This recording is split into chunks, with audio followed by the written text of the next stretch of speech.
At Market Shala, we aim to inspire financial literacy and independence. नमस्कार दोस्तों, मैं हूं सोमनाथ दास और आप देख रहे हैं हमारा YouTube चैनल मार्कशाला, जहां हम मार्केट को समझने की कोशिश करते हैं डेटा, टेक्निकल एनालिसिस और ग्लोबल संकेतों की मदद से। आज के इस वीडियो में हम बात करेंगे 3 महत्वपूर्ण चीज़ों की। सबसे पहले यानी आज 1 अप्रैल 2026 में निफ्टी फ्यूचर में किस तरीके से हमारे ट्रेड सेटअप ने काम किया, इंट्राडे ट्रेड सेटअप ने काम किया। दूसरा हम बात करेंगे ग्लोबल और जियोपॉलिटिकल अपडेट्स की जो मार्केट को प्रभावित कर सकते हैं। और तीसरा होगा कल यानी कि 2 अप्रैल 2026 के लिए निफ्टी फ्यूचर की संभावित ट्रेडिंग रणनीति हमारी क्या हो, जिसे हम टेक्निकल चार्ट्स के आधार पर समझने की कोशिश करेंगे हमारे prescribed trade setup VCM trade setup के ऊपर। लेकिन आगे बढ़ने से पहले एक छोटी सी बात ज़रूरी है, उसको मैं आपके साथ शेयर करता हूँ। यह वीडियो केवल शैक्षिक उद्देश्य के लिए बनाया गया है। यहाँ दी गई जानकारी को निवेश या ट्रेडिंग की सलाह ना समझें। मार्केट में निवेश या ट्रेड करने से पहले अपनी वित्तीय सलाह अवश्य लें अपने वित्तीय सलाहकार से, या फिर खुद को इतना कॉम्पिटेंट बनाएं कि अपने डिसीजन मेकिंग खुद कर पाएँ। उसके लिए करना क्या है? उसके लिए सीखना ज़रूरी है और उस सीखी हुई लर्निंग को एग्जीक्यूट करना ज़रूरी है। तो सबसे पहले हम बात करते हैं आज के मार्केट की शुरुआत किस तरीके से रही। दोस्तों, आज मार्केट में शुरुआत से ही काफ़ी मजबूत मूव देखने को मिला। निफ्टी फ्यूचर, जिसको कि हम रोज़ ट्रेड करते हैं अपने VCM ट्रेड सेटअप के ऊपर, वहाँ पे 531 पॉइंट्स का गैप अप देखने को मिला और 531 पॉइंट का गैप अप एक बड़ा गैप अप होता है। जब मार्केट इतने बड़े गैप अप के साथ खुलता है तो अक्सर शुरुआती समय में ट्रेड लेना थोड़ा जोखिम भरा हो जाता है। इसलिए सही रणनीति यह रहती है कि हम किसी महत्वपूर्ण लेवल्स के पास निफ्टी फ्यूचर के लेवल्स का आने का इंतज़ार करें, और लेवल्स हम रोज़ आपके साथ शेयर करते हैं। तो आज भी एक पेशेंस भरा दिन था जिसने हमें रिवॉर्ड किया। 11:05 के आसपास हमें मौका मिला एक लॉन्ग साइड का मोमेंटम ट्रेड एग्जीक्यूट करने का। स्क्रीन पर आपके पास जो आप देख पा रहे हैं वो है 5 मिनट के टाइम फ्रेम पर निफ्टी फ्यूचर का इंट्राडे चार्ट। यहाँ पे आप देख पा रहे हैं 11:05 पर 22,818 का जो लेवल था, क्योंकि जो हमारा अपर बैंड था कल का, जो अपर बैंड था वैक्यूम रेंज का, वो बहुत पीछे रह चुका था। उसके बाद जो सेकंड लेवल था, जो कि रेजिस्टेंस लेवल था 22,818, उसके भी ऊपर ओपनिंग मिला था। तो अब जब उसके ऊपर ओपनिंग मिला था, वही एक लेवल था जहां से कि हम लॉन्ग साइड का मोमेंटम ट्रेड इनिशिएट कर सकते थे। लेकिन उसके लिए हमें वेट ये करना था कि पोजीशनिंग हमें ऐसी मिल जाए जहां से कि हमारा 50 पॉइंट्स का स्टॉप लॉस और 100 पॉइंट्स के लिए हम 1:2 के रिस्क एंड रिवॉर्ड के साथ जा सकें। तो उसके लिए हमने वेट किया। वेट किस लिए किया कि 22,818 के आसपास हमें निफ्टी फ्यूचर ट्रेड करने को मिले लॉन्ग साइड पे। इस लेवल ने अच्छी मजबूती दिखाई और यहीं से मार्केट ने ऊपर की तरफ एक अच्छा उछाल दिया। अगर कोई ट्रेडर इस लेवल के आसपास 50 पॉइंट के स्टॉप लॉस के साथ लॉन्ग पोजीशन लेता, जो एक बहुत ही परफेक्ट पोजीशनिंग थी जैसा कि आप देख पा रहे हैं इमेज के ऊपर, तो उसे लगभग 189 पॉइंट्स तक का अप मूव वहाँ से देखने को मिला। जब 189 पॉइंट्स का अप मूव दिख रहा है तो 100 पॉइंट्स वहाँ से अपने लिए विनिंग 100 पॉइंट्स लेना वॉज अ ईजी टास्क, और आसानी से ये 50 पॉइंट का जो स्टॉप लॉस है वो भी प्रोटेक्ट हुआ। वो इस वजह से हुआ क्योंकि वहाँ पे जो लेवल था 22,818, उस लेवल में एक स्ट्रेंथ थी जिसने कि 50 पॉइंट्स के स्टॉप लॉस को प्रोटेक्ट करने में एक महत्वपूर्ण भूमिका निभाई। यह उदाहरण हमें एक बार फिर से यह सिखाता है कि धैर्य के साथ सही लेवल का इंतज़ार करना अक्सर बेहतर ट्रेडिंग के ऑप्शंस आपके लिए दिन में 1 या 2 मुहैया करा देता है। बस आपको वेट करना है, जो कि एक टफ काम होता है नए ट्रेडर्स के लिए। लेकिन जैसे जैसे आप एक्सपीरियंस्ड होते जाते हैं, आपको ये कला आती जाती है, और जब इस कला को आप इनकॉर्पोरेट कर लेते हैं अपने ट्रेड सेटअप के ऊपर, तो आप एक विनिंग ट्रेडर के रूप में निखर कर सामने आते हैं। आज का मार्केट, ओवरऑल मार्केट की बात करें तो निफ्टी 50 का स्पॉट लेवल का इंडेक्स जब आप देखेंगे तो वहाँ पे 1.56% की आज तेज़ी देखने को मिली।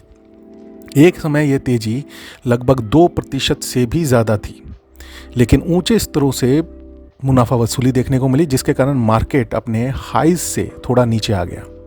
फिर भी एक सकारात्मक बात यह रही कि ब्रॉडर मार्केट में भी काफ़ी मजबूती जो है देखने को मिली, जिसके चलते एडवांस एंड डिक्लाइन रेशो जो है एडवांसेस के फेवर में बहुत स्ट्रॉन्ग तरीके से था, जिससे निवेशकों को अपने पोर्टफोलियोज़ पे, इन्वेस्टिंग पोर्टफोलियोज़ पे एक राहत ज़रूर देखने को मिली होगी। मार्केट की तेज़ी के पीछे कारण अगर हम देखें तो आज के मार्केट सेंटिमेंट में कुछ ग्लोबल घटनाओं का भी प्रभाव पड़ा। सबसे बड़ी बात यह रही कि अमेरिका के राष्ट्रपति डोनाल्ड ट्रंप ने यह संकेत दिया कि मिडिल ईस्ट में चल रहा संघर्ष आने वाले समय में ख़त्म हो सकता है। और देखा जाए, क्योंकि जो हम लोग रोज़ डिस्कस करते ही हैं, वो अब एक एग्ज़िट, डेस्परेटली एक एग्ज़िट की तलाश कर रहे हैं, क्योंकि वो एक ऐसे गेम में घुस गए हैं जिसका अंत जो है उनके हाथ से निकलता जा रहा है।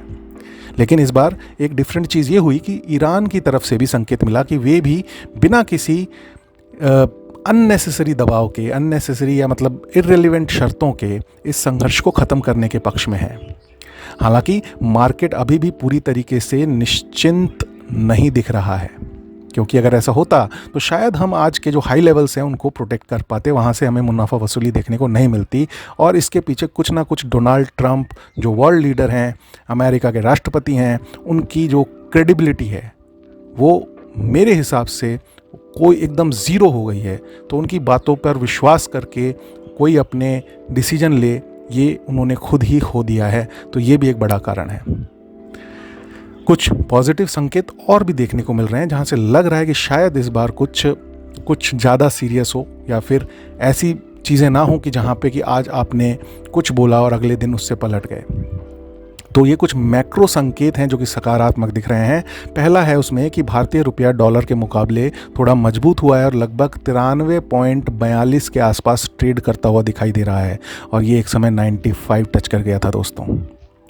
दूसरी तरफ अंतर्राष्ट्रीय बाजार में ब्रेंट क्रूड ऑयल की कीमतें गिरकर लगभग $100 के आसपास आ गई हैं और यहाँ पे ट्रेड कर रही हैं, जो कि भारत जैसे आयातक देश के लिए राहत की बात हो सकती है, और ओवरऑल वर्ल्ड के लिए भी ये राहत की बात है, क्योंकि यही क्रूड ऑयल जो है $115 तक को टच करके आया है। इसके अलावा मार्केट में वोलेटिलिटी इंडिकेटर, जो अगर हम इंडिया विक्स की बात करें तो वो भी आज 10% गिरा, जो बताता है कि डर का जो स्तर इतना हावी था मार्केट्स के ऊपर वो थोड़ा कम हुआ है। लेकिन अभी भी जो है उसके लेवल्स ऐसे नहीं है कि जिसको कि आप कंफर्टेबल बता पाएँ।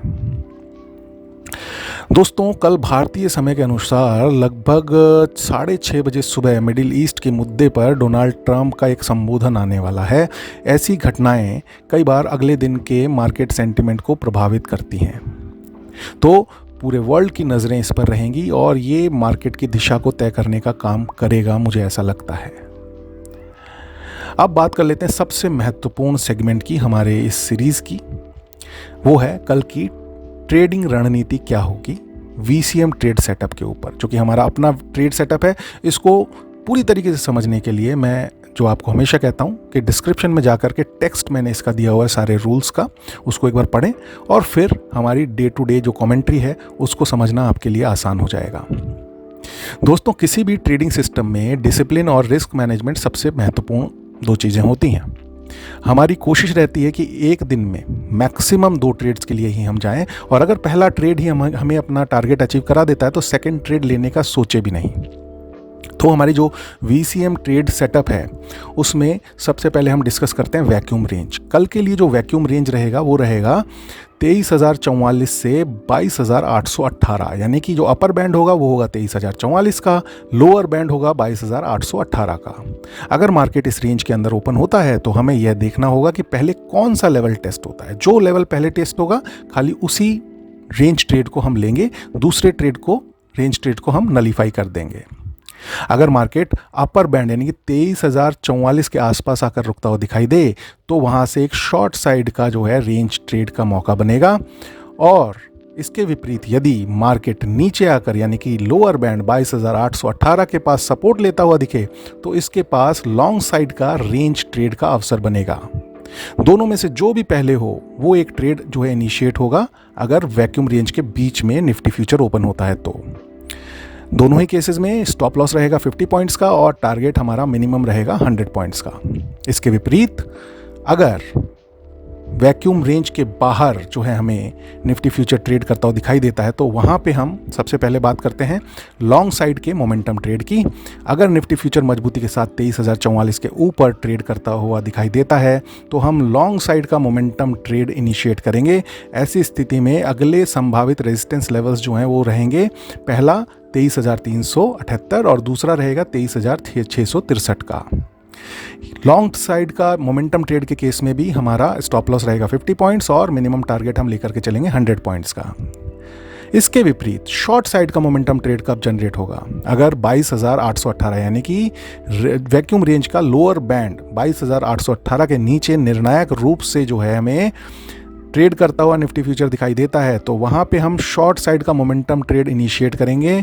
उस केस में पहला जो है सपोर्ट लेवल हमें देखने को मिलेगा 22,618 पर और उसके बाद सेकंड सपोर्ट हमें देखने को मिलेगा 22,335 के लेवल पर। यहाँ पे भी हम स्टॉप लॉस लेकर के चलेंगे 50 पॉइंट्स का और मिनिमम टारगेट हमारा रहेगा 100 पॉइंट्स का। तो दोस्तों ये रहेगा हमारा कल का VCM ट्रेड सेटअप। इस तरीके से अपने लेवल्स को, इन लेवल्स को आप जो है अपने चार्ट के ऊपर ड्रॉ करेंगे 5 मिनट्स के टाइम फ्रेम के ऊपर और अकॉर्डिंगली जिन लेवल्स के पास भी आपको निफ्टी फ्यूचर ट्रेड करते हुए दिखाई देता है, एज पर दी डायरेक्शन आपको जो है अपने ट्रेड को इनिशिएट करना है with strict stop loss and target 1:2 के रिस्क एंड रिवॉर्ड के साथ। और जो रूल्स रेगुलेशंस यहाँ पे हमने आपके साथ डिस्कस किए हुए हैं, स्ट्रिक्टली उन्हें फॉलो करना है और पेशेंस जो है इज़ द की। अगर लेवल्स के पास जो है मौका नहीं मिल रहा है तो वेट करना है, भले पूरा दिन निकल जाए, नो ट्रेड डे जो है हो जाए, लेकिन बिना लेवल्स के ट्रेड नहीं करना है, राइट? तो आपको इसके रिजल्ट्स डेफिनेटली दिखाई देंगे। दोस्तों मार्केट में आज जो तेजी देखने को मिली है वह निश्चित रूप से उत्साहजनक है, लेकिन अभी भी वैश्विक घटनाओं को देखते हुए थोड़ी सावधानी रखना ज़रूरी है। ट्रेडिंग में सफलता का सबसे बड़ा नियम है डिसिप्लिन, रिस्क मैनेजमेंट और धैर्य। ये 3 चीज़ें अगर आपने अपने ट्रेडिंग सेटअप के ऊपर, एग्जीक्यूशन के ऊपर इम्प्लीमेंट कर ली तो आपको एक बेहतरीन ट्रेडर बनने से कोई नहीं रोक सकता। अगर आपको यह विश्लेषण उपयोगी लगा हो, हमारी दी हुई लर्निंग आपको अच्छी लग रही है, मतलब लग रहा है कि उसमें ऐसे कंटेंट हैं जो कि आसान है समझने में, एग्जीक्यूट करने में आसान है, तो इस वीडियो को एक लाइक तो बनता है दोस्तों। तो लाइक करें, चैनल को सब्सक्राइब करें और कमेंट में ज़रूर बताएं कि आपके अनुसार निफ्टी की अगली बड़ी जो दिशा है वो क्या हो सकती है। धन्यवाद। मिलते हैं अगले मार्केट अपडेट में। तब तक सीखते रहिए, आगे बढ़ते रहिए, जुड़े रहिए मार्केट शाला के साथ। Do trade, do invest and seek financial freedom with Market Shala. Bye bye.